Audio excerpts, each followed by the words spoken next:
Hi விவோஸ், இன்னைக்கு வந்து நம்ம என்ன பார்க்க போகிறோம், சின்ன மரங்கள் சீரியலோட பிரம பற்றி தாங்க இந்த வீடியோவில் போய் பார்க்க போகிறோம். வாங்க பார்க்கலாம். சின்ன மருமக சீரியல் இன்றைக்கி எபிசோடில் பார்த்தீங்கன்னா போஸ் வந்து இந்த வீட்டில் இருக்கக்கூடாதுன்னு சொல்லி தமிழ்ச்செல்வி வந்து ஈஸ்வரி கிட்ட ஆல்ரெடி சொல்லியிருப்பாங்க. அவர் இங்கே இருந்தால் மறுபடியும் வந்து மாமாவுக்கு பிரச்சனை வரும் அப்படின்னு சொல்லி வந்து சொல்லுவாங்க.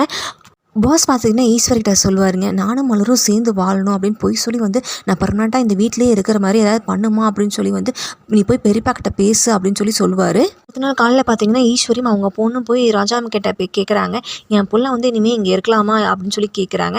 அதுக்கு ராஜாங்கம் வேண்டாம், போஸ்க்கு வந்து இன்னும் நிறைய பொறுப்பு வர வேண்டியது இருக்குது ஈஸ்வரி, அவன் வந்து கொஞ்ச நாள் வெளியூரில் இருந்து ஏதாவது வேலை செஞ்சு சம்பாரிச்சு தான் வந்து ₹1 சம்பாதிக்கிறது எவ்வளோ கஷ்டம் அப்படின்னு அவனுக்கு தெரியணும், அவன் வாழ்க்கைனா என்னென்னு அவனுக்கு புரியணும், அதனால் போஸ்க்கு வந்து இங்கே இருக்க வேண்டாம் அப்படின்னு சொல்லி சொல்கிறாரு. அதனால் அவன் வந்து வெளியூரில் எப்படி இருந்தானோ அங்கேயே அவன் இருக்கட்டும் அப்படின்னு சொல்லி ராஜாங்கம் சொல்கிறாரு. இதை சொன்னதை பார்த்தீங்கன்னா சேதுவும் தமிழ்ச்செல்வியும் எதிர் வீட்டிலேருந்து பார்த்துட்டு கேட்டுட்டு இருக்காங்க. அடுத்த ராஜாங்கம் அப்படி சொன்னதும் பார்த்தீங்கன்னா ஈஸ்வரியும் போஸ்க்கும் முகம் வந்து ஒரு மாதிரி ஆயிடுதுங்க. இதுக்கப்புறம் என்ன நடக்க போகுதுன்னு தெரியலிங்க, அதை வெயிட் பண்ணி அதை அடுத்த எபிசோடில் பார்க்கலாம். இது போல் மேலும் வீடியோக்களை பார்க்க மறக்காமல் லைக் பண்ணுங்கள், சப்ஸ்கிரைப் பண்ணுங்கள். நன்றி, வணக்கம்.